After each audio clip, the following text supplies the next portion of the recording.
so excited. It is Eden here with Stand Firm. I'm super excited for today's episode. I feel like I just want to like sit back with like some popcorn. I'm taking my sandals off, okay? So we're getting comfy today. Um I'm so excited for this episode, you guys. My monologues are kind of all over the place in terms of what I'm talking about. Like obviously my show is about helping women. Don't get me wrong. But I also think it's super important for the younger generation and even our generation to know what's going on in the world because it blows my mind how many people have no idea what's happening in the world or even in our country. It's really bizarre to me. And if you don't know what's going on, how are you supposed to be able to make change for the future, right? I think so many people they just complain about problems that are happening, but it's like if you don't have the right to complain if you're not going to do anything to help your current country and situation. You know what I mean? Like, so it's important that we're educated, and I'm here to educate you guys. Okay, it's a juicy topic today. But I'm so excited to talk about it because this is going to change the trajectory of education for all of the high school students out there. This is so crucial for you to listen to. There's so many things changing. This is going to affect essentially everybody in one way or another. And that is the Supreme Court's most recent decision on affirmative action. I know. It's crazy. It's wild. I was actually on vacation in California. Last week I went to Newport Beach. So beautiful. Amazing time. I want to live there one day. Um, the government's a disaster, but I actually lived in LA last summer, and believe it or not, I fell in love with the state. I'm originally from Arizona, like I've mentioned in my introductory, and I had always been like, oh, California is just a disaster. It's so expensive, and then I moved there last summer because I was doing sales and I totally fell in love with it. It was like the best time of my life. I loved it so much and I was like, "Oh my gosh, I could totally see myself living here one day." And I'm going to be a doctor, so not to sound arrogant, but I'm not really going to be worried about the money aspect of things because I know that's like the biggest hindrance for people moving to California, right? Is it's so expensive. For sure, and I totally get that. And it's like maybe if the state income tax gets to the point that it's like unreasonably so, like I don't want them to be taking 50% of my income obviously, like then to me that wouldn't be worth it. But I love California. So anyway, I was there over the last week and I turn on the news and I just see this big thing about the Supreme Court. And I'm like, have I been living under a rock? Like I'm sure, like, guys, tell me if I'm wrong. Like, sorry, I gotta get a little bit more comfy here. We're really getting into it today. You know, I'm in the sweatpants, which, by the way, I'm obsessed with these pants. They're from Set Active. If they want to sponsor me, that would be fantastic. I like them though because they're a wide leg sweatpant. Sometimes, you know, like girls, I know you know what I'm talking about. When it's like scrunchy at the bottom, it makes like the whole leg like a balloon. Like it's like baggy. You know what I mean? But like these are form fitting. And I've never seen a sweatpant like that. It's like form fitting on my legs, but it's not form fitting to the point that it's uncomfortable. Like it's still a sweat lounge pant, but it looks good on me and it will look good on you. So go get yourself a pair. They are a little pricey, but in my opinion, they're definitely worth it. And they have a long inseam, which is super dope. And if you can't tell, I have ADHD because I love to go off on tangents. But you know, we're here to chat. I love to chat with you guys. I feel like you guys are my friends. Like it's so cool to be able to like discuss things with people that I really care about and my listeners. I know that you guys care about these things too, right? So it makes me just automatically feel like we're all friends here. Um so anyway, I see this thing on affirmative action and I'm like, I haven't heard anything up until this point. Like this is so bizarre and I'm that person that's like pretty up to date on like the news. So for me to not know anything up until this point was really weird. And so I like asked my parents, I was like, have I been living under a rock? I don't recall there being anything on the news up until this point about affirmative action. And they were like, no, like this is totally out of nowhere. And so I was like, well, obviously something sparked this, right? But before we get into that, I kind of want to establish just the precedent of what's going on. For those of you who have no idea what I'm talking about, you need to know what I'm talking about. So I'm going to explain it to you and we're going to kind of go into it a little bit.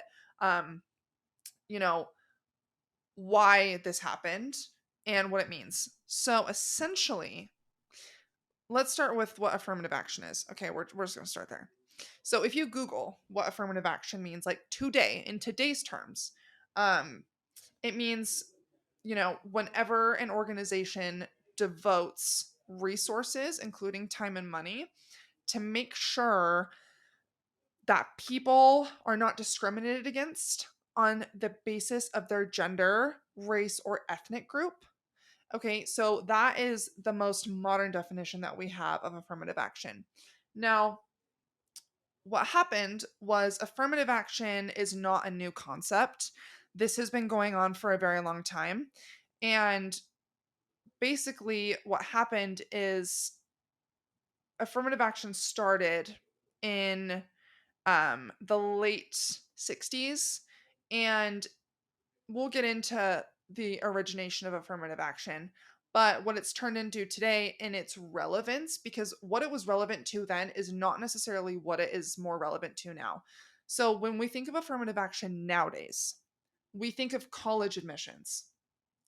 And affirmative action in college admissions means that your race gets taken into consideration when you are applying to college. Okay, so for example, if you're a minority group, whether you are Hispanic or African American or Native American, Pacific Islander, any of the minority races, essentially, if you're not white, your race gets taken into account. And from, what we understand as a society, that can help you get into schools, right? That's why nowadays they take race into consideration, oftentimes because we associate um, minority with either an underprivileged background or, more difficulties being supported through school.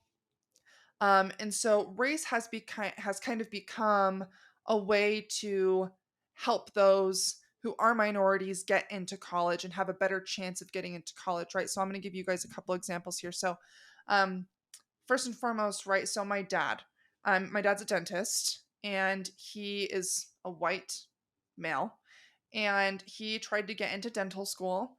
Um, many schools, and he only got into one, and he had a 3.6 GPA, and he scored very, like, moderate to well on the DAT, which is the dental aptitude test.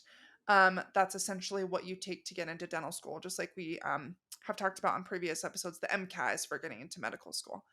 And so he, like, barely scathed by. Like, he had multiple interviews, and that pretty much almost wasn't good enough, right? But he had an African American girl in his class who had a 2.7 GPA, and scored much worse than him on the DAT. She had an easier time getting into school than he did. She got in right away, didn't have to go through multiple interviews. Um, and, as time goes on, they get to know each other, and they find out that she had come from, a very poor family and had a much more difficult life growing up than my dad had. And so essentially the whole concept of affirmative action nowadays is to help level the playing field, because as America, right, we believe in equal opportunity. That doesn't necessarily mean that we can guarantee equal outcome, because that's not the way that America operates in terms of their values. But what we do want to do is try our best to guarantee equal opportunity, because then that's a level of fairness. And from there, it's about how hard you work and your grit and your dedication to your field, right? So, um, affirmative action has been used to help level the playing field. And so, for example, I myself am Native American. I'm not fully Native American. Of course, I mentioned my dad is white, and my mom is Native American. So I am part Native American. And so when I applied to colleges, and medical school, I had, in my application that I was Native American. And I do believe that that helped me get into school, especially because before affirmative action was most recently banned, schools had to meet diversity requirements, and Native Americans are very, very low in terms of how many of them are applying to schools in the US that's, like, not on the reservation. So the percent of Native Americans that are applying to be doctors is even lower than undergraduate universities. So I do believe that me being Native American did help in me getting into medical school. Now, do I think that it should have? That's a different question that we'll talk about later. But just to give you guys an understanding, that is what affirmative action is doing in terms of our day and age, how it's implemented into society, what it's actually doing. Now, in theory, this does sound like a great idea. You're not discriminating and you're helping those who are minorities. Well, the problem is that this all kind of started because of Asian American kids that were applying to attend Harvard. So essentially, I had no idea that this has been going on since 2014. It really wasn't in the news per se, like headlines, because I grew up in a home where politics was very heavily discussed, and current events were very very prominent. But I never really heard a lot about this. I knew that Asian Americans were very smart. I did not assume that it was because they were Asian. I assumed it was because they worked really hard because their parents were most likely or their grandparents were most likely immigrants and they saw how hard life could be in China or other Asian countries where they're very poor and they thought to themselves, "Wow, I have so much motivation to go make something of myself." And so they feel that they owe their parents or their grandparents for making that sacrifice to move across the world so that their kid could have a better life. And some of these kids who are immigrants themselves have seen how hard life can be when they don't have an education. And so I think a lot of them have had experiences with their families and they realize that they're so fortunate to be in America that they work so, so hard. And I mean, a lot of people talk about this, like the Chinese are gonna, they outwork us. I mean, their kids go to school 12 hours a day. We go for like 6 or 7 because they're more motivated than we are. Um, and that's kind of a whole nother conversation. But basically, anyway, Harvard has an admissions process. And if you've made it to like their last step in the admissions process, okay, um, their qualifications are, the characteristics that they are judging you on in this last round of applications. One of them is race. Okay, so race is one of the 4 factors that is taken into consideration when looking at you as an applicant. And so what was happening, and this is kind of the irony, right, is that Asian Americans since 2014 have started to feel reverse discrimination because they've become so smart and they're essentially overqualified. Does that make sense? So let's kind of take a step back here. Remember, we mentioned that affirmative action is used to help minorities to level the playing field, to give them a little bit of an upper hand to get into college. Well, the problem now is that you have Asian Americans, which is a minority. They're outperforming the white kids, and they have every qualification possible to get into these schools. They've worked their entire life to get to this position, and Harvard's denying them because they are too smart. Essentially, is like what they're saying in a nutshell. And the Asian Americans have felt that this was reverse discrimination, and I mean, can you blame them? And that is an example of affirmative action.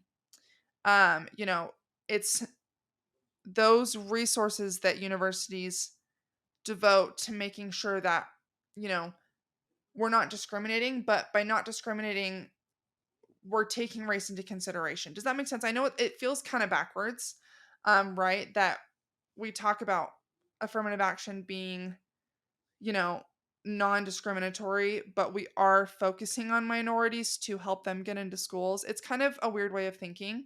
And it's going to get even weirder as we get into the origins of affirmative action here. But essentially, just so you guys are aware that we've established this foundation here, right? That Asian Americans were trying to get into Harvard.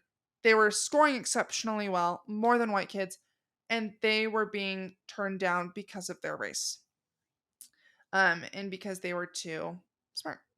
And remember, affirmative action is something that, how do I put this? It essentially is saying, okay, you're in this position. We're going to help you as much as we can because of your race.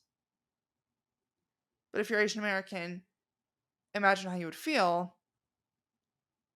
you're like, wait, because of my race, you should be trying to help me, but because of my race, you're not trying to help me. It's very confusing, you know what I mean? And I want to be super clear about my political positions here. Just as a kind of quick little tangent, is I'm not trying to push a political agenda here. In fact, um, I don't want to try and do that in any of my episodes. I want to educate and let you guys make decisions for yourself, unless there's something that I feel like, whoop, super clearly strong about. So I was raised in a very conservative household, and um, my dad though always like made me critically think about everything. Like I was not brainwashed to anything, if that makes sense. And then I actually went to college at a private Christian school, but two of my roommates were from Santa Cruz, California. Shout out to Chloe and Elise. So I spent a lot of time with them, and believe it or not, when I was an undergrad at a private Christian school, mind you, which we typically associate Christian with conservative, I became a Democrat. Like I totally swung to the other side, and I was like totally a Democrat, and it was very interesting. And my dad was like cool with it. He didn't care, but he did say, you know, I want you to know why you believe what you believe. He's like, I don't want you just to believe something because you grew up hearing something from me. And even though I made you critically think, what you're surrounded by, you just typically believe. And I was raised in a religion where a lot of people were conservative as well. So, taking that with a grain of salt. He also said, and I also don't want you just to believe something because you lived with two girls who were also Democrats. You need to read and educate yourself and make those decisions for yourself so that you can confidently, if you ever need to, defend your position, and also make sure that you're, morally grounded and that you're making decisions that really agree with your morals and that your beliefs are consistent. And I was like, you know what? That's a really good point.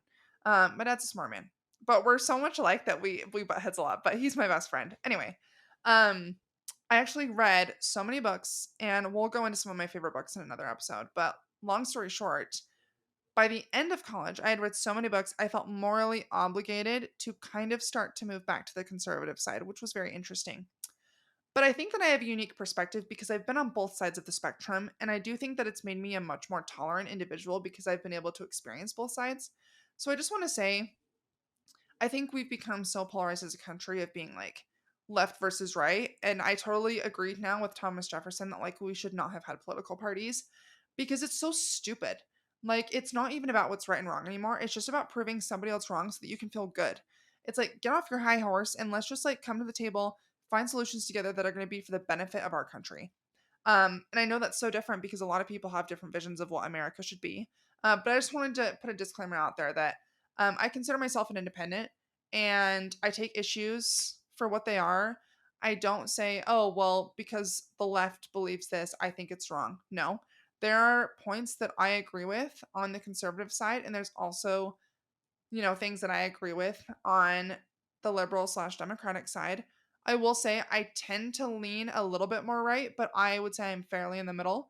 So just to put a disclaimer out there, you guys, I really want to just make sure that everybody feels comfortable and safe in these conversations that we're having, even though it's literally just me talking. But I am going to do Q&As in the future, and I just want to respect everybody's opinions. So anyway, to get back on track here.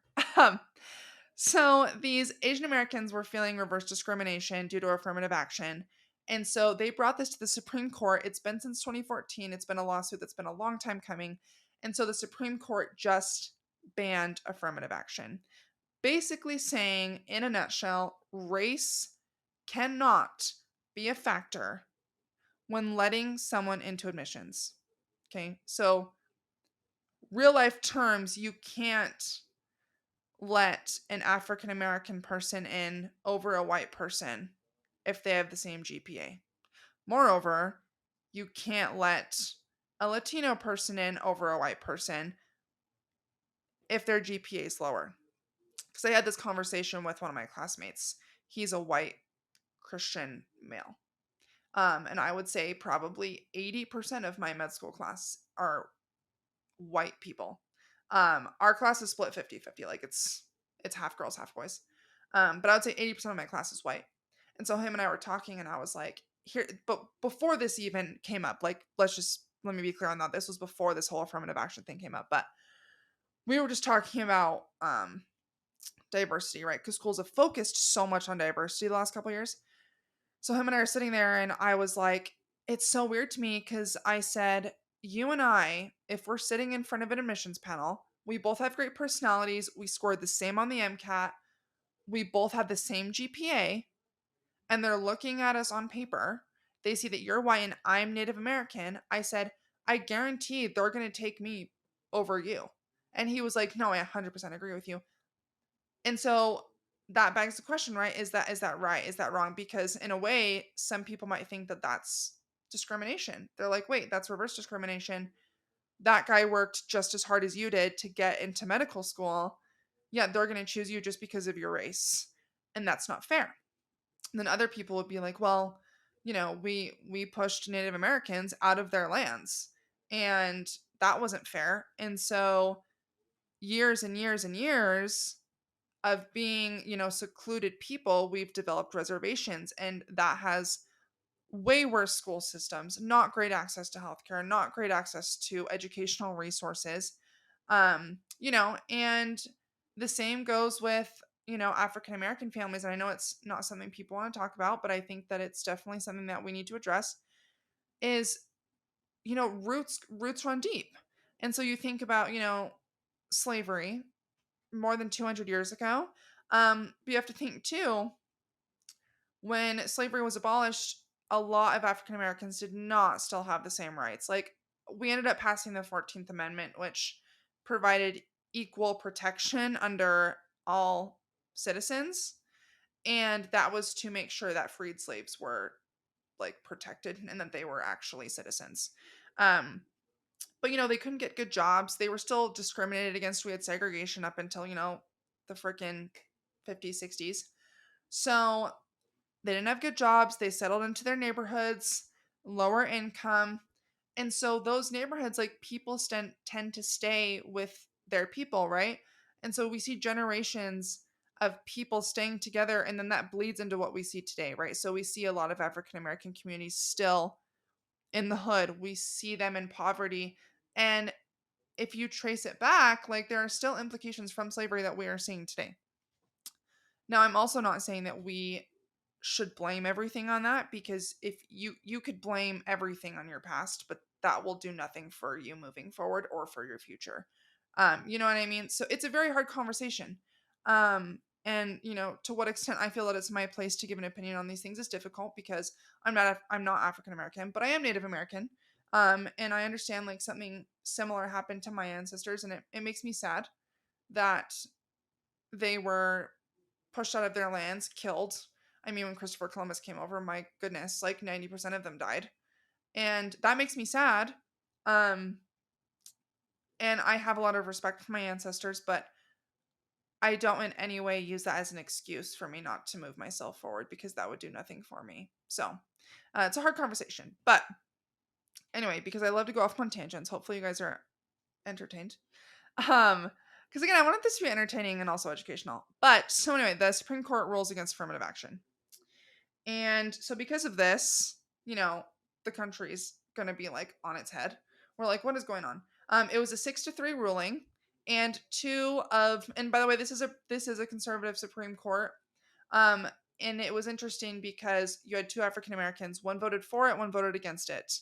And they both had said that they both, I think, went to Harvard, or they were both lawyers. And they mentioned that they both had gotten into college due to affirmative action, like, them being African American helped them get into good schools. And so it was interesting to see they had completely opposite perspectives. One voted to ban it and one voted to keep it, and they both had experienced affirmative action. So it's very interesting. Everyone's going to have their own opinion on this thing, and I don't know if there's a complete right or wrong. It's a very hard thing to talk about. But again, just to reiterate, affirmative action being banned just now means that schools that used to factor in race and gender into their admissions process no longer will use that as criteria for admissions. Um, but let's be clear, there was, um, states that had already banned affirmative action. There's been 8 or 9 states, I believe, that have banned it quite a long time ago. And we do see that there is a little bit of discrepancy there, like their diversity is not quite as high. And I think naturally we are going to see a decline in diversity. I do think that that's going to happen, because I think naturally, people who come from worse backgrounds, who are minorities, they might think to themselves, well, why should I even try? Why should I even try to get into school? Because I don't have a one up on a white person who went to a private school and had a private tutor and didn't have to work and has, been given every opportunity to be successful and has had access to every resource where I grew up where my mom was a drug addict and my dad wasn't in the home and I had to work two jobs and take care of my siblings. There's stories like that all the time. But we had been using affirmative action to try and help those people that were more disadvantaged. So I do think that it will decrease the diversity in our schools, banning affirmative action. But I think it's important that we understand the roots of affirmative action because it started back when President Kennedy was in office. Um, so he actually passed affirmative action in response to the civil rights movement. So yeah, it's way back there, right? Um, and so he did this in efforts to decrease racial and religious discrimination in the hiring process. So believe it or not, affirmative action was originally started for hiring because think about it.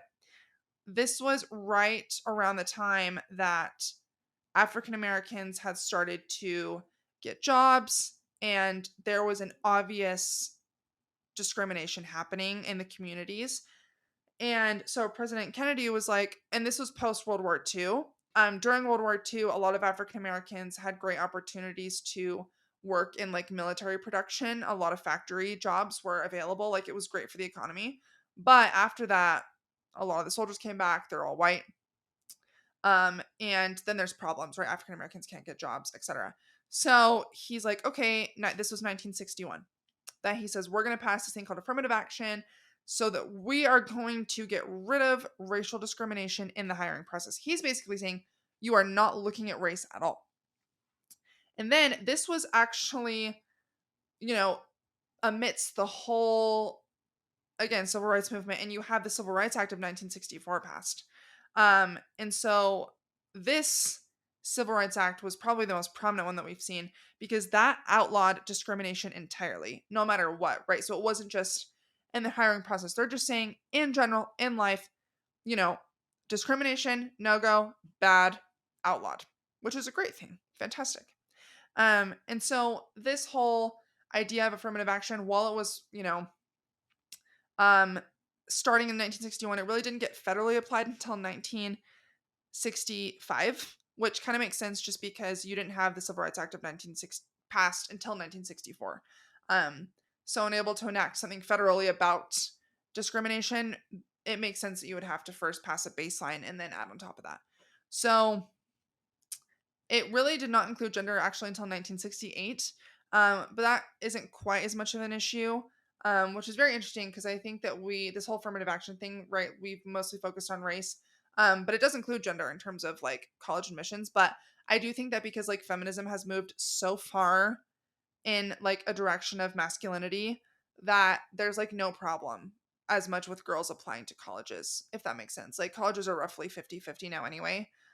So I don't think like affirmative action is really going to make an impact on girls, if that makes sense. Like girls have already moved in this direction on their own. They didn't need affirmative action, if that makes sense. Like, of course they did for a certain amount of time, right? When females had to get their rights and things like that. But in this day and age, there's so many girls applying to college that I think we're kind of past that. Like we see boys and girls as equals in college anyway. But just so that it is noted, gender was included in the affirmative action in 1968. So the reason that this is important is because in addition to the hiring process outlawing discrimination, because they outlawed discrimination outright by the Civil Rights Act of 1964, that also meant college, right? Because I think, President Kennedy, smart guy, love him. I act as if I know him. Um, but he understood that if you wanted to have good jobs that you were going to have African Americans applying for anyway, they were probably going to have an education, which logically makes sense, right? So, he thought to himself, well, I need to make sure that they're not discriminated against when they're going into school. So we need to make sure that discrimination is outlawed in the education department as well. So when you think about it, the original concept of affirmative action was when African Americans and whites are going to school and applying for college, you don't look at their race at all. You just see them as two equals. And I don't know if it's just me, but like I sat there and I was like, why does this sound like opposite to what it is now? You know what I mean? It was weird. Like I read that and I was like, wait a second. What? Like affirmative action was targeted and created to end racism and specifically with African Americans, obviously. At that time, I mean, in the law, like it says, you know, you can't discriminate against any race XYZ.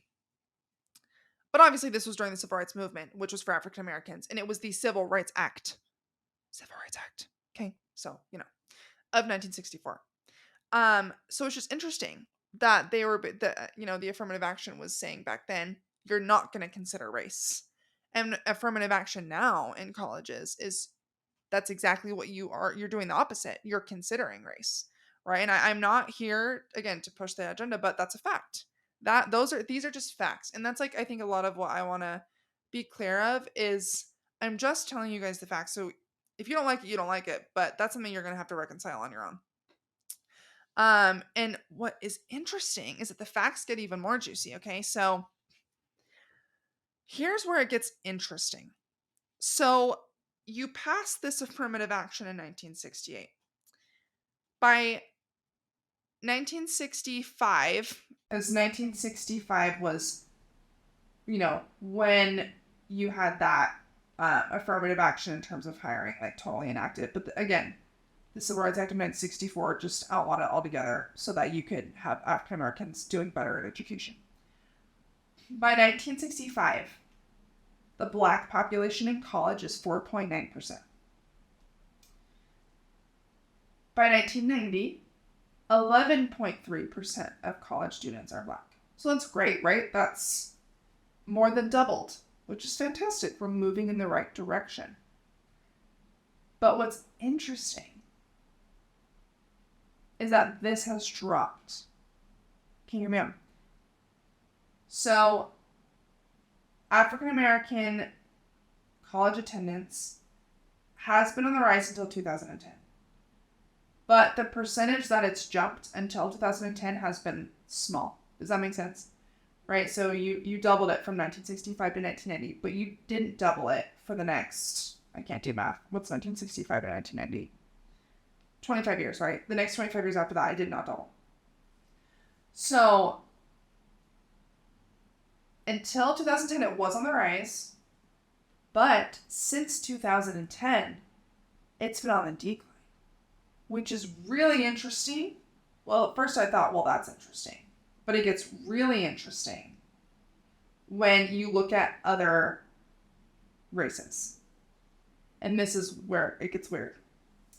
Okay, so attendance among Hispanic or Latino students skyrocketed in the last 50 years, and it's continuing to grow. American Indian or Alaska Native students has been on the decline since 2010. I also think that when you speak of Native Americans, you kind of have to put this in a separate category, and even Pacific Islanders, because Native Americans have their own education systems. So it's like they have their own schools and they're kind of on their own land, and there's a lot of different factors that play into that. And so I don't even know if it's fair to put that on the same playing field as all the other minorities, especially as somebody who is Native American.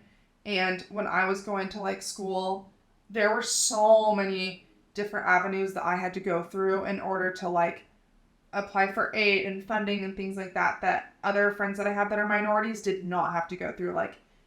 Native American specific stuff is very unique and it's very different.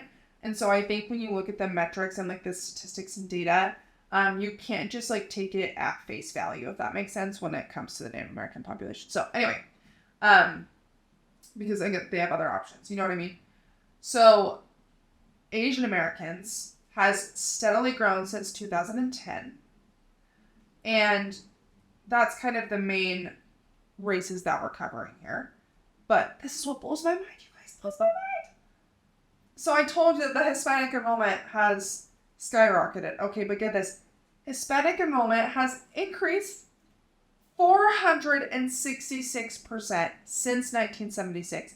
Okay, I'm just going to repeat that one more time because I myself did not believe it when I read that statistic, and I had to go to like 3 different sources to confirm that. Hispanic enrollment has increased 466% since 1976. That blows my mind. I don't even understand.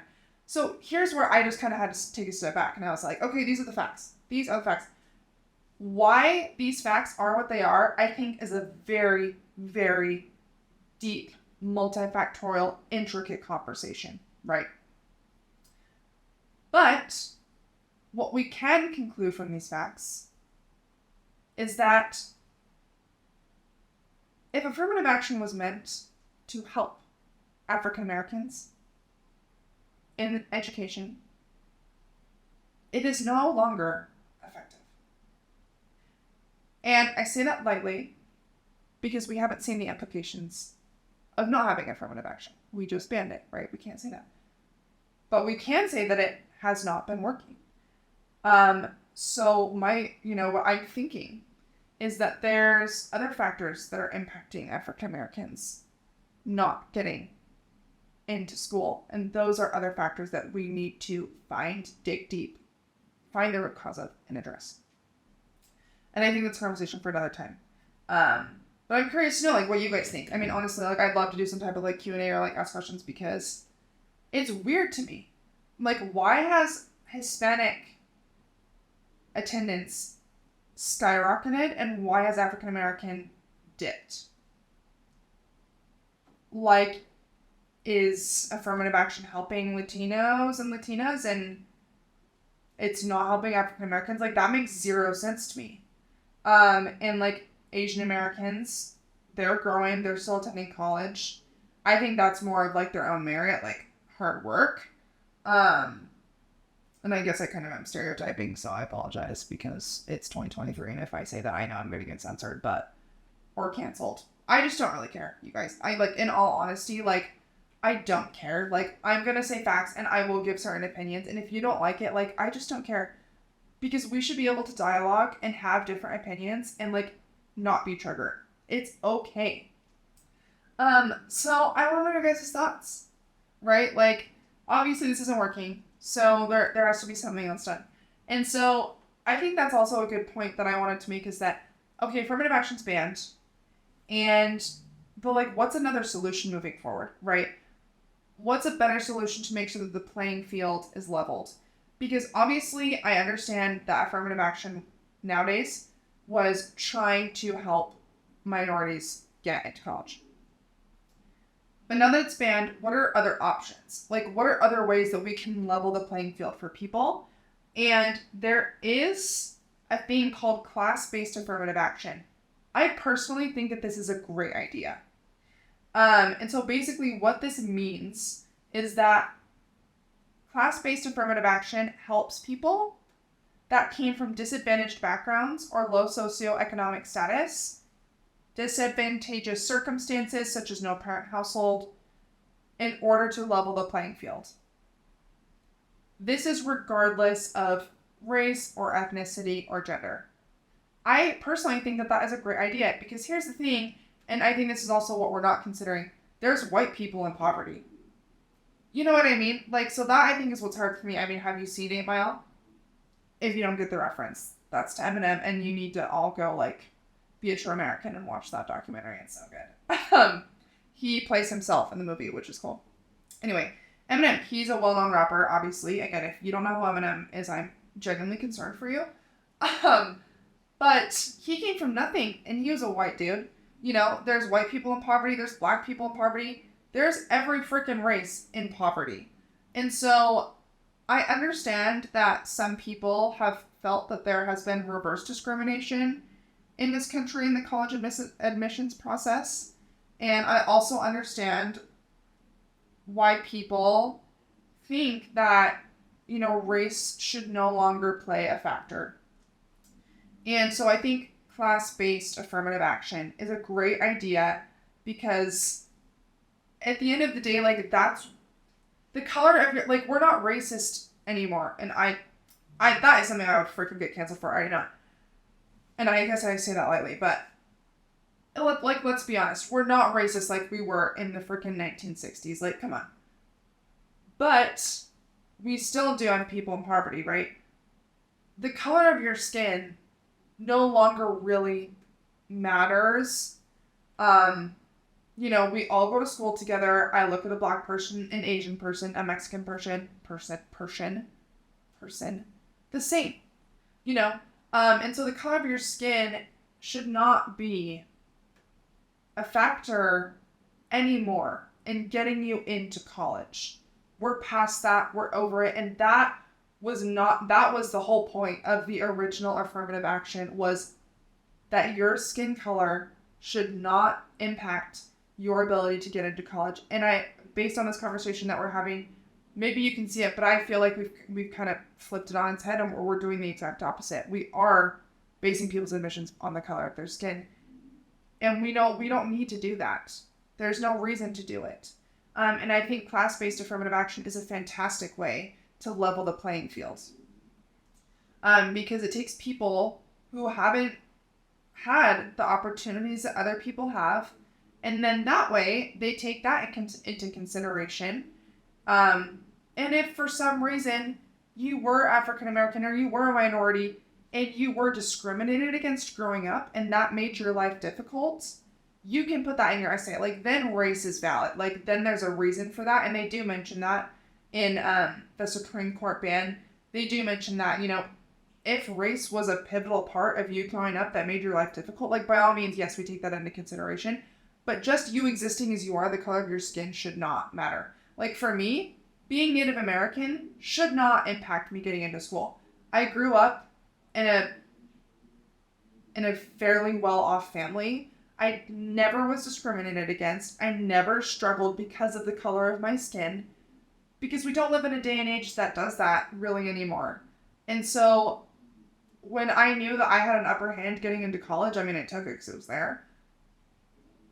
I didn't feel that it was right, though. There was no reason for me to be let into college over somebody else, especially if they had better scores than me, just because I happen to have part of my DNA be Native American. Like, I guess thank you to my ancestors, for helping me out there, but that's college should be based on your merit.